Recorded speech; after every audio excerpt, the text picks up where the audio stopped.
Hey guys, it's Tommy with Living.Fit. Before we get on to the Living.Fit show with Jesse and Charlie Weingroff, I want to let you guys know that we are running a sale on our store on the site. We are running 20% off slam balls, battle ropes, speed ropes, sliders, our pull-up bars, foam rollers, and our mini bands. So when you check out, use promo code Joel Sale. So kind of like July, but without the Y. So Joel Sale, you get 20% off those items for a limited amount of time. So make sure you go check that on out. We also just dropped our barbells. We dropped some bumper plates 5, 10, 15, 25, 35, and 45s, along with a chrome and Caracote belt. Make sure you guys check that on out. But without further ado, here is the Living Fit Show. Hey guys, welcome to the Living Fit Show. This is your host, Jesse Grund, and we are delighted to have physical therapist, athletic trainer, education savant. I've learned so much from Charlie over the years. Charlie Weingroff. Charlie, thank you for joining us today. I really appreciate you being on the show. All right, man. How are you? I'm great. Surviving, living the dream. All right. You've done so much in your career. It's really hard to summarize, from the work that you've done with the Canadian basketball team to all the people you've trained to all the content that you've created and the educational bias. And where I learned about you was learning and perform better and through things that Greg Cook has said. Can you tell us a little bit about yourself, a little bit about your journey to get to where you're sitting right now today? Wow. It's a that's kind of loaded, but look, I think listen, I'll say this, and then it might be easier, to answer anything specific, which I'll be happy to do. But I took a call with a coach who I know, Division One strength and conditioning coach, and he asked if I would talk to his intern, and he was asking all sorts of questions about basketball, since I've been in the NBA. And obviously a very high level of international basketball with all NBA players, and just asking a lot of questions about strength and conditioning versus PT. And should he? I mean, the answer to me is always easy. If you have the ability to go to PT school, just go. No one said you ever had to be a PT, but you'll have a lot of opportunities, and you'll always have a job waiting for you. But I said, like what I did and how I got there is actually probably really storybook. It's I use the analogy of outliers, even though in no way, shape, or form should I be compared to people that Gladwell wrote about in that book. But literally, I walked in someplace, I was denied, and everything else, like what you say, to get here was tracked to the next option. Meaning, if they had given me the time of day as I expected for one opportunity, which was a unpaid volunteer intern, if they had given me that opportunity, I have no idea of what happens next, because everything was tracked back to the other opportunity. But I told him, I said, like, look, at the end of the day, like the only advice that I have is try to be awesome at what you do, and that has a lot of different context to that, but just be as great as you can be as a clinician of any kind, and be a joy to be around. No matter if you're one versus the other, you'll hit the ceiling at some point. So just be great at what you do, and be good, be someone that people enjoy being around. And even then, when you're around a long time, it's not 100%. Like, there's nobody who's going to be great at what they do in every situation, and nobody is going to click with every single person that they're going to be so pleasant around. There's going to be sometimes people, man, like, we just don't get on very well. So, but yeah, everything. Yeah, I literally walked in to a physiotherapy office where I grew up in Toms River, and that was where sports happened. And they didn't give me the time of day. And my uncle was getting physical therapy down the street. I said, yeah, ask them if they take interns. They did. I wound up going there maybe a month in. We kept it under wraps, but they started paying me, which I was not supposed to be paid because it was for college. And as the years went on and I was in physical therapy school, a minor league basketball team came to Asbury Park, New Jersey, which was a little bit north from where I lived in Toms River. And the team doctors were a big referral source to that office. So they asked the gentleman that I worked for, his name was Joe Napolitano, and he's like, "Do you know any athletic trainers?" Ding. And I became athletic trainer of a minor league basketball team. And at that time, when I finished PT school, I was thinking about being in football, being in the military, or being a pediatric physical therapist. Well, it turned out that I graduated physical therapy school in May of '99. I think I passed my exam in August of '99. And in September of '99, I was in the NBA. So now, however many years later, NFL, click, United States Marine Corps Special Operations Command, check, and pediatric physical therapy, which I don't talk a lot about, just given the nature of these challenged children.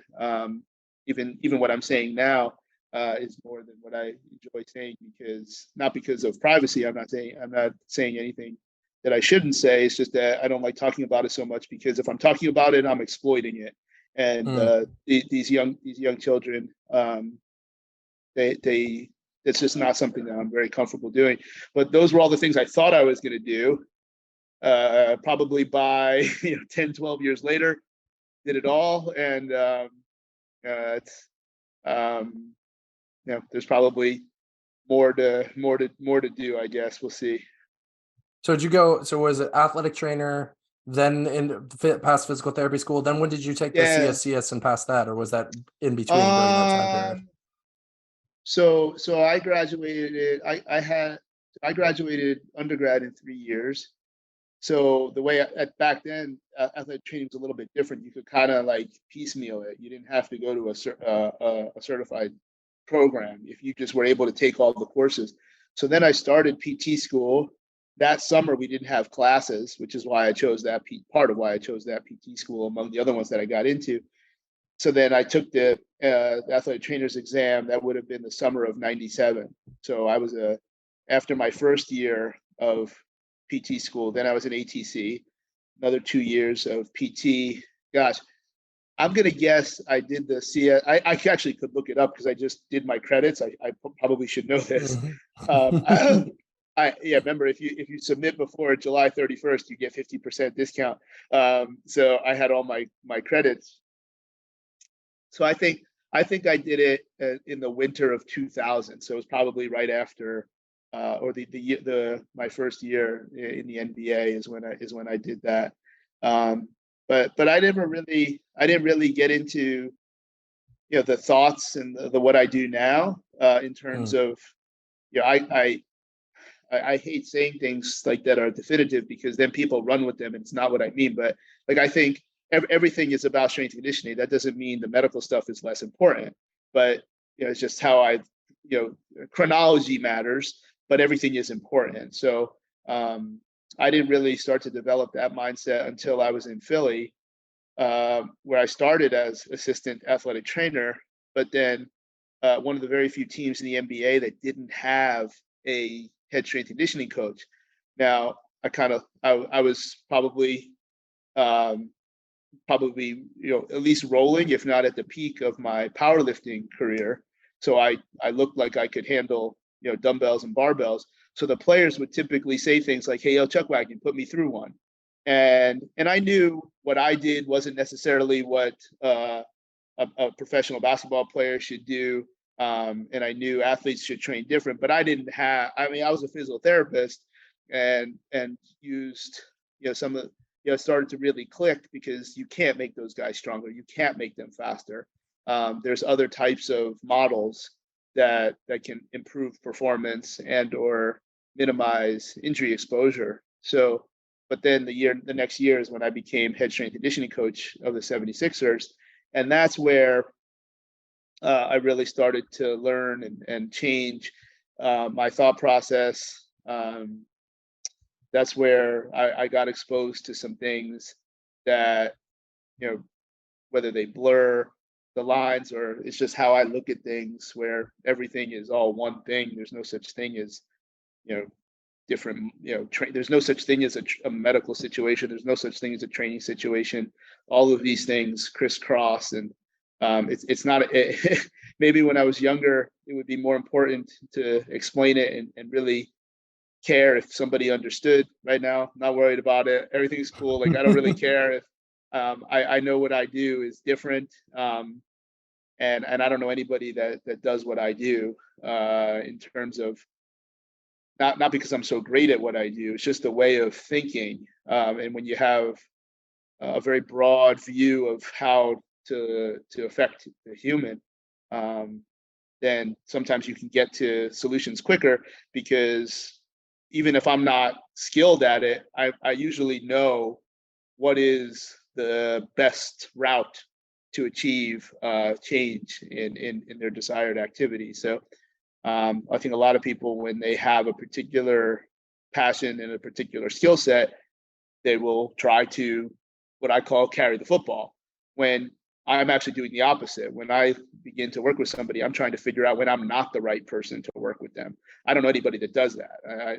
That's one thing that I can say, like, meaning, like, other people, when they're going to try to use whatever their skill set is to try to help the person. This is very noble. This is very genuine. Someone came to them for help and they're providing help. But I refuse to believe that every single person is within their skill set, number one, or even if they're the best person to help them, or if they're the only one to help them, meaning they don't work together with other people to then create this force multiplier of skills. So that's a little bit of how I got here to how I'm sitting here.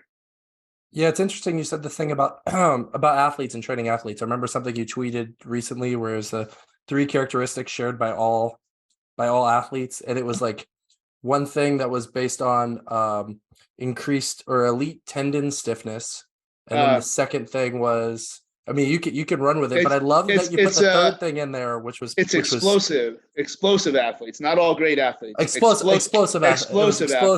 Yeah, Yes. or Yeah. an explosive human, like anyone that the only way to be inherently powerful and do things like just moving my arm while I'm talking is a very powerful human movement.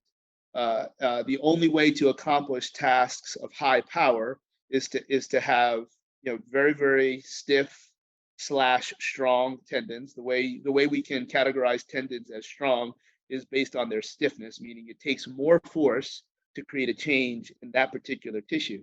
Now, the other thing is you have to be able to code.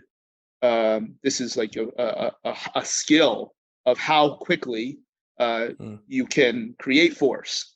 And now you have a tendon that can transfer that force in a very, very quick fashion. There's a lot of physiology and neurology to rate of force development, but those are the two global things. But anytime you have a tendon that's stronger than a muscle, which is the only, it can't be both, and be really, really powerful. So you can be very, very resilient to muscle injuries, but then you won't be maximum power. It's not humanly possible based on the laws of physics. Now, what you can do is dance, and if you do have injury exposure and you're really, really good at monitoring all levels of the environment, then you know exactly how close you can get them to training maximal power output and maintaining the degree of muscle stiffness that is associated with their injuries. But you have to let the injuries happen. Like you can't like try to stop it. So there's a lot to that, but it's really physics. Meaning the only way you can accomplish powerful movement is if you have this environment. So that's now, of course, it's possible to have a little bit of both, but you need to be a very, very special performer. But this is why you see high level athletes in some sports, they always have muscle injuries.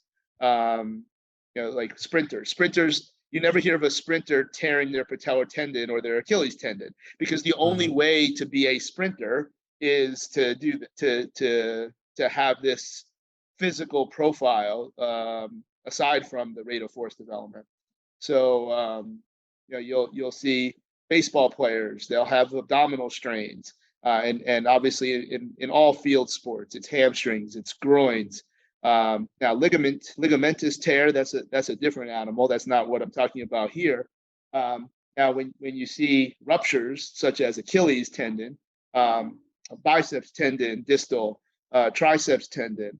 Now, these are different, where now there's probably been an injury, and it just hasn't, that tendon did not recover or heal.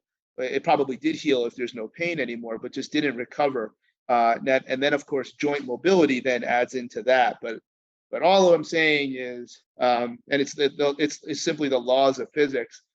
The example, I might have done an Instagram on this if you find it, but so if you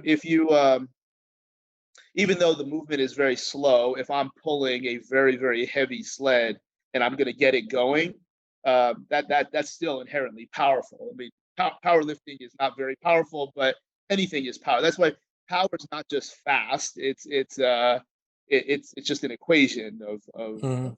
So if think of if I'm going to pull this super heavy sled, I have two choices. I can kind of grind it and try to get it going, and sometimes that works, or I can give it a quick burst.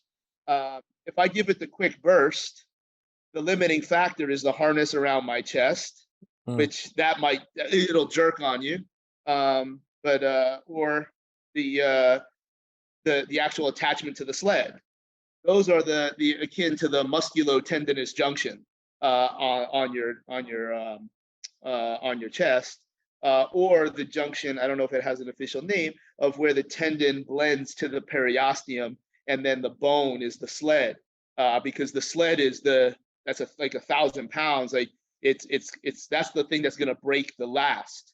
But if you pull too fast, you'll yank the carabiner right off of the sled, or you'll yank the carabiner off of your harness. So those are the tendons. Now, if the cable or the strap between your harness and the sled is all old and ratty, then that might break. There's a tendon rupture. But if you had, instead of a Kevlar strap in between the harness and the sled, and you had a rubber band, no matter how hard you worked, you would never move the sled because the band would have some compliance. Maybe if you had like two West Side monster bands, right, then because now that's the stiffest band, even though they're all the same length as they come out of the factory. So now if I have a really, really stiff tendon and I'm really, really fast, I can get that thing going really, really quickly. Or I can be slow and I can be safe. So if I start crawling, and now if that thing is so heavy that I can't jerk it, I have no choice. Now when you can visualize some of these guys pulling an airplane in World's Strongest Man, it's so heavy that there is no. Remember, powerful is usually less total force. Right. So there's a. Yeah, I hope I'm being clear here, but again, that tweet is really, I think, I don't know if I'm very flattered somebody like you has followed me for a long time, and I know a lot of other people. Almost everything I put on social media has some kind of ulterior message. Sometimes things that I'm not allowed to say just to maintain a public profile. But really what I'm saying in that tweet is that nothing is free. Meaning you could have this most desirable pattern of performance, and if you're that good, then you will never play 17 games in the NFL. You will never play 82 games, even if you were, 1992, when guys actually played and didn't sit out. So if you have this incredibly desirable, powerful profile, then you have to pay for that, and you pay for that by having exposure to muscle injuries, and it's just physics, like how I described it, like. If the muscle is weak, is less stiff than the tendon, then the muscle will be the thing that breaks. So think of it's a sled. This thing is welded. It's welded to the sled. That's never going to break. You've got the thickest Kevlar strap you could ever do, and then this thing is strapped so tight. So now what's the first thing that's going to break? You're the weakest. You're the weakest component. So you have you you've got the junctions, you've got the tendon, and then you've got the bone, which is the sled. And yeah, it's an exciting way to, because I think whether it came across the way I wanted on Instagram, maybe it's time to do it again. Or if I come visit you one day, we can film this, because this is what I'm saying. Like you can't have everything.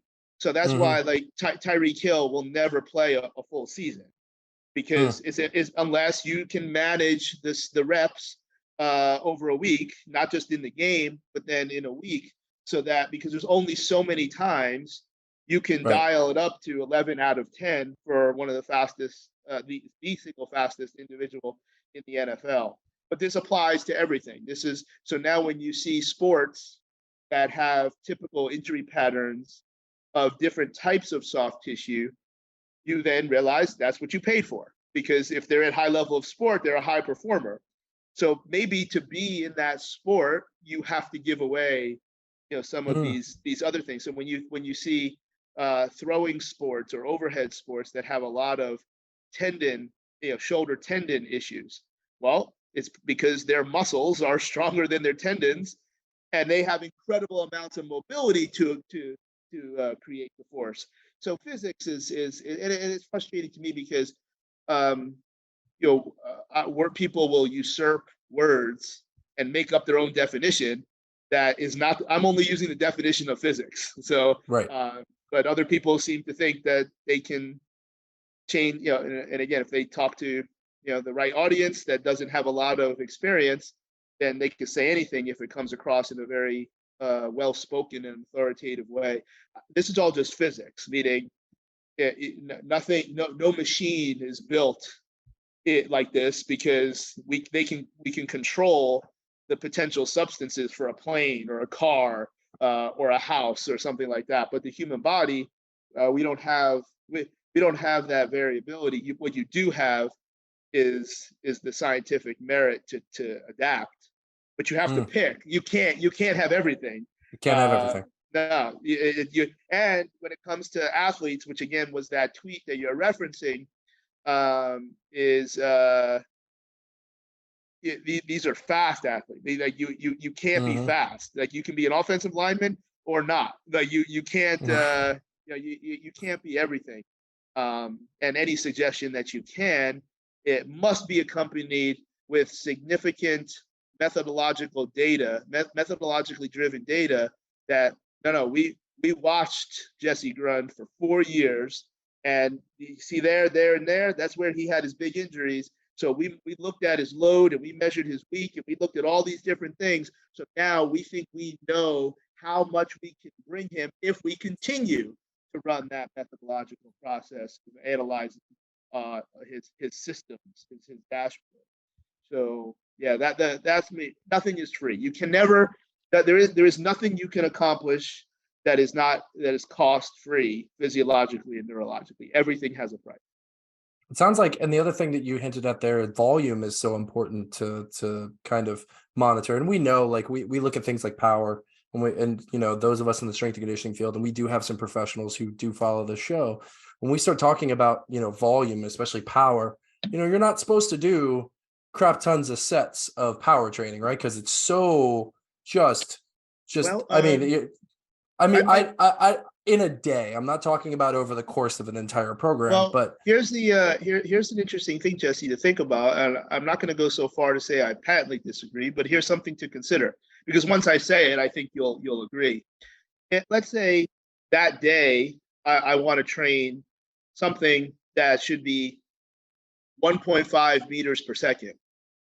And I feel, I just took 2 days. I got some good work. My omega wave looks great. Whatever it is, you might tell me that I am going to do as many quality repetitions of that hang clean as long as the speed that my Tendo or my GymAware or my Perch is measuring.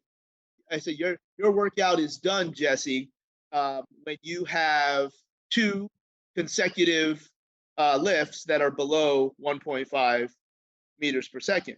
Now, I'm now using that methodology to take advantage to get as much quality work out of you that day. That could be 30 sets if somehow, like, I don't know how many sets it would be, but sure. I know, but it could also be 3.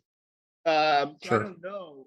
So there's a when you're looking to train that, you set the number and then you set the exercise, and usually you're also setting the weight to be able, because now achieving a certain number with a certain percentage of load is a different form of rate of force development. So there's a lot that goes into it, but I think overall you're absolutely correct that just measuring volume of life, because again, all life is stressful, and nothing is free. Now, if we have better systems so that the same activity does not dip into that biological bank account as much, Hmm. then or if you know that uh, like for instance, baseball players can't sleep because they close their eyes and they're asleep, but they don't sleep at the best times, and they're doing significant physical activity even though it's baseball, and they have all the lights on them, and the game doesn't end till like 10:30, 11 o'clock sometimes. So there's a lot of very important things that happen to our immune and hormonal system, typically between the hours of 10 p.m. and 2 a.m. They don't have they don't have that, because even though they Right. might be asleep, they were exposed to light so soon. They don't have this wind down process. So we have to do a whole bunch of other things to make sure that those hormonal and immune qualities are maximized. So that's everything's like a give and take in a big uh, a big crossword puzzle, and um, you know not the very few people, actually, even the highest level of professional sports, I don't think there's they're doing that.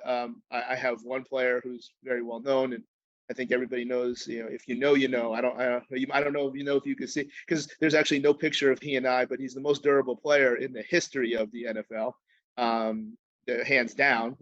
It's not even close. He's only missed 2 games, and it wasn't for injury. And Mm. he plays a position that has a 35% chance of injury every time the ball Mm. is snapped. So he's the most professional athlete I've ever seen. But where these models that I'm talking about volume, which is really what you're noting, that's Olympians. That's Mm. where zero point zero 0.01 is the difference of millions and millions of dollars in a gold versus a silver. So you don't really see it in tennis and in golf, where it's an individual machine sport, but you'll see it in track, and that's why you see in track, we're better all the time. Like over years, it is interesting to look at models that somehow look to account for the quality of the turf that they're running on, the track, and their shoes. But that being said, when you look at the skills of North American based team sports, we're not really that much better. But Mm. we're bigger, we're stronger, we're faster. So when you look at the track and field, we're throwing the shot faster, we're running fast. Everything is actually consistent, because these are where the athletes, they knuckle up, and because you only get so many years to have a chance at winning a Hmm. gold medal. So volume is, specifically when it comes to power. I think there's some models that you could actually probably get a significant amount of volume, but if you're getting that much volume all the time, you're probably not developing anymore. You might just be Sure. maintaining something, which might be as you segue into a competitive season where you want to coast a little bit. Everything is in context, and it all matters. Everything matters. Everything's connected. All these cliches that either I have said, and I'm sure others have as well. I don't want to necessarily ask the most loaded question possible, but I thought, we were gonna go a different direction with this, but I really feel like organically we've gone to a direction that I would really love to pick that big, beautiful brain of yours on. So just a couple of years ago, the NFL actually paid for a study by the University of Wisconsin to figure out why there was this higher incident of hamstring strains that were occurring in the NFL. I don't know if you remember that. They spent Oh $4 yeah, million. very much. Yeah, very much. Yeah, Very so much. they Yeah. spent $4 million on it. Now I'm seeing. So I was a strength and conditioning coach at the high school level, so I saw the volume that these kids were under at that time, and then leading up. And it seemed there's no definitive off season for these kids. For a lot of them, they're playing basketball, or excuse me, they're playing football, and then they're doing like 7-on-7, especially in the state of Florida and some of these other. So pretty much playing football all year long. And I thought it was as you're getting to these higher levels, there might be a volume issue over time. There's just too much volume, and there's always a biological debt, like you referred to, that you have to pay. If I know this is a big, broad question, but in your opinion, do you see that same incident of injury increasing for soft tissue injuries? And do you actually attribute it to one thing, or is it just so multifactorial that there's no way that we can actually come up with a why? Well, I think there's a couple things here. So number one, NFL hamstrings is I've already explained it. These are these human beings have the stiffest tendons on earth, along with track athletes, and the highest level of rate of force development. I keep going like this, like rate coding. Obviously, you're going to see that with boxers. You're going to see that with sprinters. But this is in the category of so with that in mind, it's not possible to be fast. And we see the NFL maybe more than other sports because nearly at least 6 out of the 11 positions on the field all have to be really, really fast. And when the other 5 are fast, then good things happen. Okay. So to me, that's odd that we're trying to look at that type of factor, epidemiology, whatever, and not realize that like this is just an inherent component. Now, that research indicated 2 modifiable factors for hamstring strains and hamstring injuries. Number 1 was hamstring length, and number 2 was eccentric strength. So we now have 2 ways that, independent of volume, because you can't run research. First of all, the researcher has to have it in their scope of like what their question is. And if a question has too many factors, you can't research it anymore. Like at some point, statistics and data are no longer imminently useful. You have to go to other types of statistics that are not as linear. And those types of statistics exist, but you need exceedingly high amounts of data.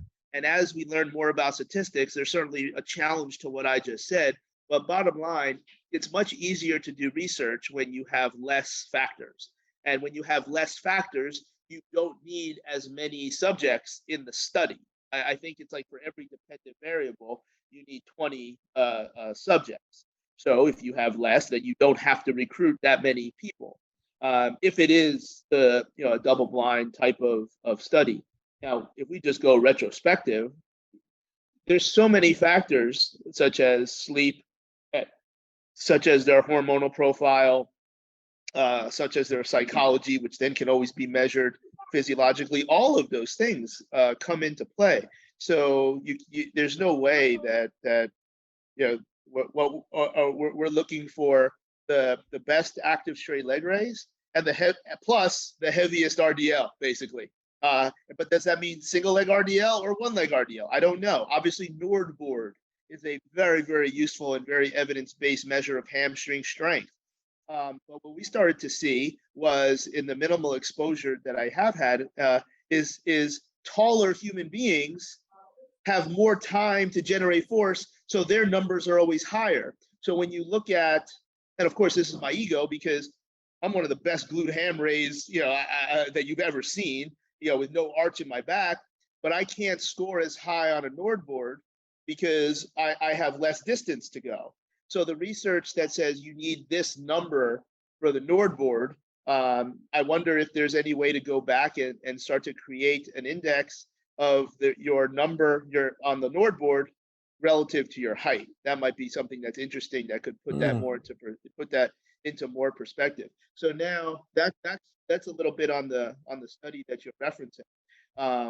Or the endeavor. It was multiple studies where they looked at a lot of different things other than just what I'm describing, but that's the most useful to a practitioner. So they made 3D models of the hamstring. It was a number of different things that they did. And I don't know that it all was at University of Wisconsin. But that definitely rings a bell as to that whole endeavor. But I would always like, dude, this isn't like a weird thing. Like, you're gonna tear muscles when you're really fast. Like that's just what happens.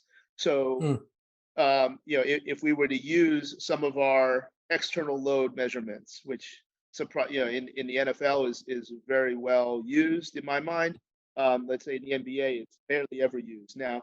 But you have in-game data, so there's metrics that you can use from the games, but you can't. You should never make somebody do something they don't want to do. But in the NBA, there's much more antagonism to these types of metrics than there is in the NFL. So furthermore, there's yeah, I think you asked the question is like, are these injuries going up? I don't know if they're going up. I mean, data is what they are. I'm saying they're not. They're definitely not getting better. Like they're not going down. I mean, there's always an injury in the NFL, like for the first 3 weeks. That like, Charlie, look, like ACLs are through the roof. I'm like, whatever. Like last year was Achilles, this year's ACLs. Like it's all just flip a coin where guys just didn't come into camp in shape, and they ran into huge volume, and now they're paying for that volume, like what you were talking about before. But no, I don't see that there's any aside from what's basically in super explosive athletes, this is going to happen anyway.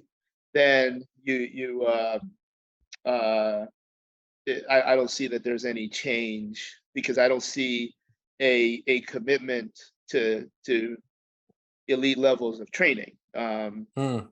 Plus the significant demands of different activities, some of which, like I mentioned, like in baseball, where you really can't engage in brilliant sleep hygiene. In the NFL, maximum 8 times a year, you're going to have trouble sleeping on a road. If the road trip, you got back at 4 a.m. and that obviously does not happen 8 times. And football, does it's culturally within the DNA of an NFL player, most of them, to train, like to do things in the weight room and do things physical, whereas it's not in the culture of an NBA player to do that. Tennis and golf is ridiculous, because of the blue collar nature of those sports, and their fear of getting big. But I'll tell you what, when you look at the Europeans in tennis, when we were in Wimbledon a few years ago with Milos, I looked around like, man, this is nice. Like, and it was all Europeans that were training. Like, man, like whether I mean, to look at one training session is not reasonable to judge everything, but you're seeing good looking training here. Like this is, and the only one that had a stupid Bosu ball and dancing around like doing some kind of nonsense reaction drill was the Americans. The only one when I was in there. Some of the older guys who were coaches, they were probably doing their little core work and doing as many different forms of crunches as they could, but most of that. So it's every sport has different things that are in their culture.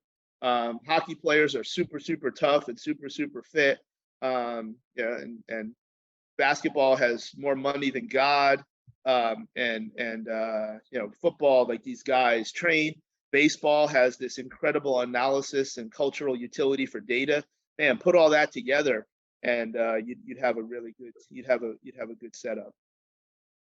So what I'm getting from you is obviously talking about, because we got on the topic of injuries just a little bit. So it's really not, there is no such thing as I guess injury elimination or injury prevention. That's the term. It's just injury mitigation at that point, right? Yeah, I mean, especially at those levels of athletics, it's just injury mitigation. Hey, so my goal in any setting is perfect. So I'm not. So I think that's where things start. Now, whether that's practical or not is irrelevant to me. Like the goal is zero, and then given the sport, now if it's American football, basketball, even baseball, hockey, there's collisions. So is there a way? Somebody asked me this a long time ago when it came to rugby. Charlie, do you think that you could train to whatever word, mitigate, eliminate, prevent, etc., broken bones? I'm like, yeah, in theory you can, because a bone is this adaptable tissue, except it would take you so long and you wouldn't be able to work on other things that it wouldn't really, but in theory you could. And I think there's some fantasy / anecdotal evidence of what you see Muay Thai fighters doing with their shins. Oh yeah. Except, at least during my lifetime in the UFC, you have seen two of the most gruesome shin Ooh. injuries of all time, which is probably a significant amount to do with the weight cutting and like, look, everything. Yeah, there's no way. There's no zero. It's not possible because to get good at any one thing, you're not getting good at something else. For instance, we talked before about like the stiffness of the tendons. There's a very, very viable way to train for that. Like there's very, and it will do absolutely nothing for your cardiovascular system. So it's and that you can trade out as many different options as possible. So that's why it's important to understand the what the sport is and isn't, and then prioritize the different endeavors. Because like if I call it like being strong like a gymnast. Like they can't move a lot Mm. of weight, but they can hold their position. Mm-hmm. So their connective tissue is much, much stronger, if you will, than their contractile elements. But there might be a reason for them to get better contractile elements, so that when they jump off of the vault and they get higher, that's not connective tissue anymore. That's you blasting off of that little trampoline there. So but for instance, it can be very, very exciting because for people, I would I caught myself there. I would have a very condescending terminology. They don't like lifting weights, or they just want to be different. They usually have a flat brim hat and a big beard, and they look like they would fly away if the air conditioning was on too much. They don't like lifting weights, so they find methodologies where they can train how they're good at training, which is for connective tissue, where you may not need a barbell or a dumbbell or anything. So training connective tissue does nothing for limit strength. It does nothing for work capacity from a cardiovascular. It does absolutely nothing to. I'm going to stop short there. It might do something, but not enough for mitochondrial development. So you could take Mm. all of your connective tissue, tricks and big believe words, and then you're going to gas out if you don't train those other things. But well, that's not what we do. Okay, but that's not what everybody is doing when they subscribe to these useful methods, but without a clear picture of really what can lead to breakdown. So to me, a buffering acidosis and hypoxia, aka carbon dioxide, is the most important thing, because you can have all the connective tissue strength in the world, and if you are swimming in acidosis, you're done. You will, and Mm-hmm. you'll just get run over by a train. It's disappointing that those things are not talked about in conjunction with each other, because again, they're all important. The chronology may appear to change the precedent. Like what's more important at a different time. Mm. But no, but that I don't find that that's talked about enough, which then goes back to your question about injuries in sports. Like, are they getting lower or higher? No, they're the same, at least as far as I'm concerned. Well, I mean, an injury is an injury. Now, for I mean, different levels of injury. Listener, I know there's like mild strains, then massive trauma. I get it. Okay, but I did want to ask you. So, obviously, for our listeners and people who are doing this video, so talking about just kind of managing the stresses, and you've kind of touched on this a little bit. You've touched on sleep a little. You've touched on how it kind of affects the hormonal balance, and that's a totally different. We could do a full hour talking about hormones and sleep and everything necessary with that. But I just wanted maybe some tips from you for the gen pop, or even just the recreational athlete, on just things they could do to increase the recovery side of things for themselves. Are there any things that you practice or preach to others to really just say, hey, listen, whether it's managing volume, whether it's breath work, what are some things that you tell people to kind of manage that recovery aspect of making your body so that biologically you can have more inputs and you Yeah. can do more? When during my time in Canada basketball, our U19 team, which had I think 4 or 5 now NBA players, won worlds. So beat Zion, beat everybody of the same era. And the coach of that team his name is Roy Rana, and he had coached at Ryerson in Toronto for many years. And my first Canada basketball event. We were at Nike. It was a big deal, and everybody was there. And I'm on, I have a little crown on my head. Everybody wants to talk. So Roy was taking his team to Prague that year. Andrew Wiggins, I believe, was on that team. And he asked your question. Say, Charlie, what can we do to help our recovery? I said, Coach, how about you stop running these kids into the ground with your dumbass practices? So again, we laughed. It was more to prove a point because I'm the loudmouth American. Canadians kind of as advertised in their tacit demeanor. But the best way to recover is just train intelligent. Like it's now training intelligent is a hugely loaded statement.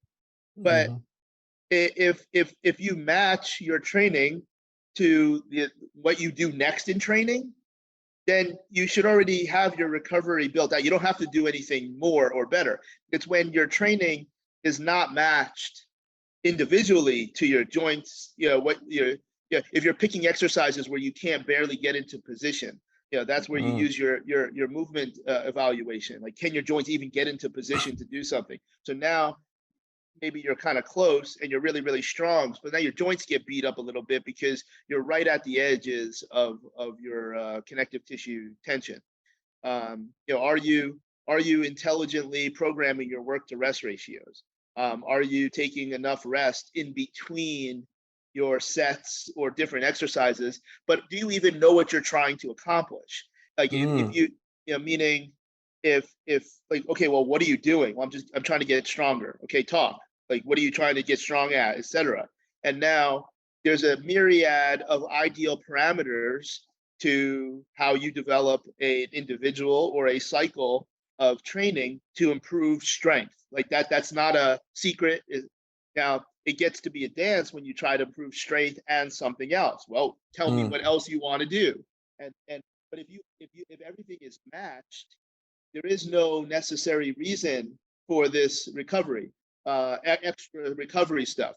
I think right now, I think recovery is very, very popular for a number of reasons, which might be kind of what you're getting at, but it can cut me off if it's not. They're all useful. However, number one, these are opportunity to sell other things, which is fine. I like making money, but these aren't new. Like there's nothing here that's new. Technology is reproducible, so maybe those things are useful. But number two, I don't think people are training intelligently enough. From training. Now, from competing is different because competition is not, you're not trying to develop it. You're trying to spend all your resources, and then you're just trying to get back into a level of physiology and neurology so you can compete again at a high level or train at a high level. Competition is different. But people are like, how many people actually can answer, okay, what are you trying to accomplish with your training today? And do they then know, whether they're being coached or not, what are the ideal work to rest ratios, the loads, all the different, what do they call, acute variables? I keep saying parameters, like acute variables to that type of training approach. And then thirdly, I think people like all these recovery things because they're easy, meaning you don't have to work very hard to put a Normatec on. And Normatec is an excellent device. We were all associated with Gilad, who was the founder of Normatec years ago in the NBA, long before he merged with the Hyperice folks. But it's easy. You just sit there. You're like, oh, we got to get manual therapy. Breathing, for down regulation is easy for most people once you get it. Up regulation is less easy. But that's not recovery. Upregulation is getting ready to go.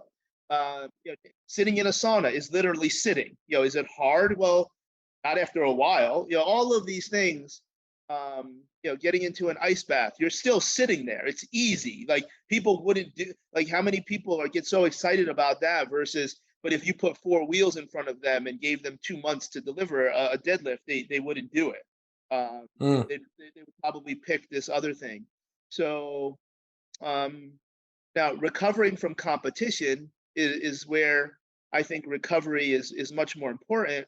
And then when you have this very, very precise training approach where you're trying to get as much out of every training session, and then when you come back, so are there tricks? Are there methods so you could come back for that next one, yeah, of course, this is a very, very intelligent, but not for general population. I mean, just train normal, like a normal person, and develop and look at the long game and eat right. I think maybe eating is probably the best recovery tool.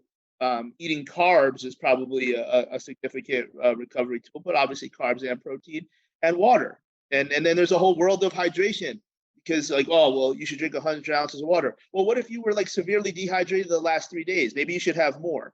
So I think 100 for, 100 ounces, or for a 200-pound person, is probably sensible. But yeah, look, I don't know these answers because everybody is different. I do know that, people there's a monetization of recovery because it's easy. Like it's you just sit there.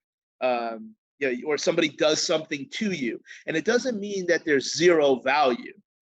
I'd be more excited about keeping your highs high and your lows low in your training approach, and having incredible work capacity over months or even years, so that when you do train, you don't break. Like you don't your body does not have to manage buffering of acid or subsequent hypoxia. So just be in shape is the best way to recover.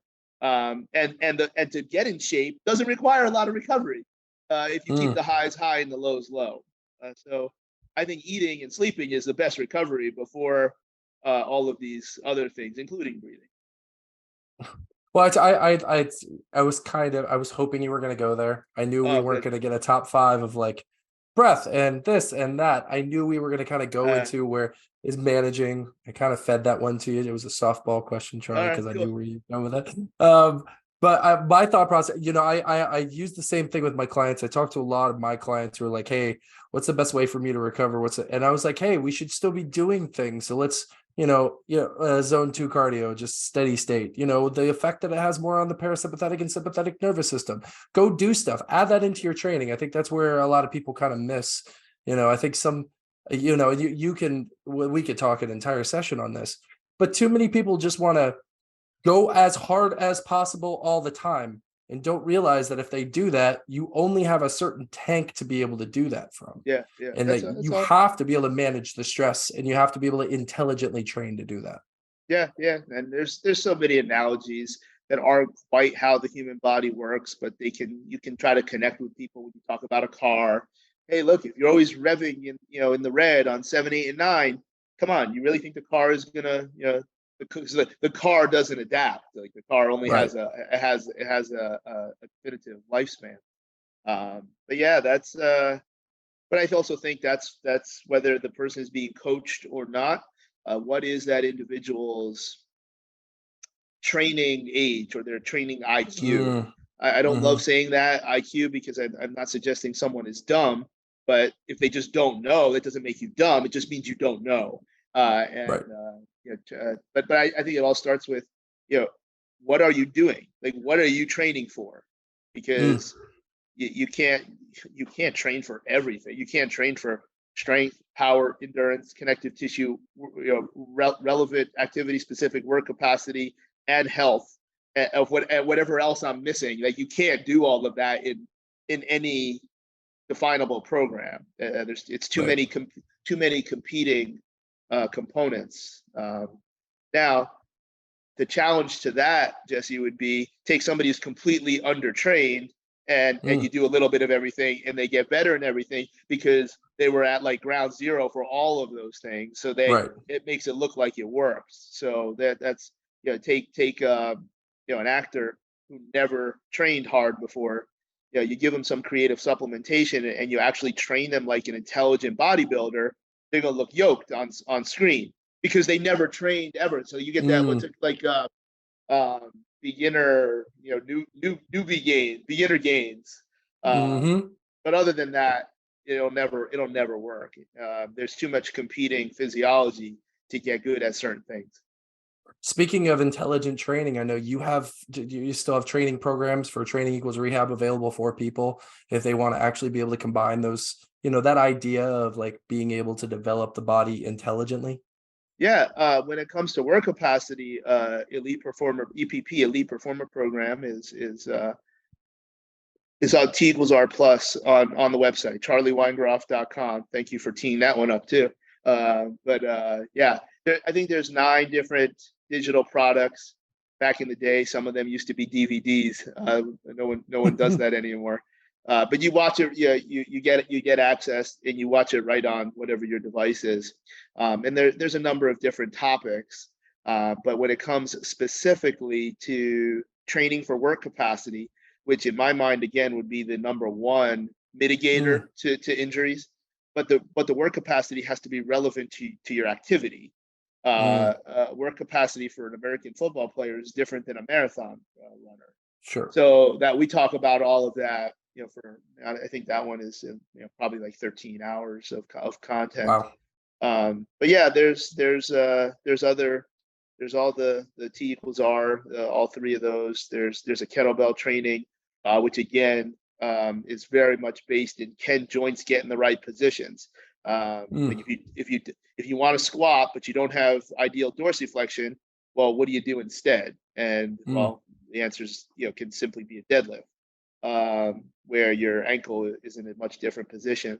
ACL in action is a how does a non-healthcare professional work in parallel with a healthcare professional? Or because ACL is not a very complicated rehab, I don't, in my opinion, is very strong as a physical therapist for almost 24 years. If you have a high training age, I don't think you need to go to physical therapy. I think you can do it yourself. But there's a lot of things that can help therapists look at what is possible. It doesn't mean you have to do everything that's on there, but there is a little bit of a more systematic follow along type of program there. So yeah, there's I think nine different digital products out there. That's a lot of education. Charlie, as always, you are money in the bank. Thank you for joining me today. I really appreciate it. And Cool. I look forward to all of the listeners and viewers getting into some of that education and learning more. So thank you so much, Charlie. All right, man. Thank you. Hope you guys love that episode. Before I let you guys go, once again, Tommy, Living.Fit. Make sure you guys check out our sale, Joel sale, for 20% off our slam balls, battle ropes, speed ropes, sliders, pull-up bars, foam rollers, and our mini bands. Make sure you guys check it on out. Save some cash, save some money, and hope you guys enjoyed.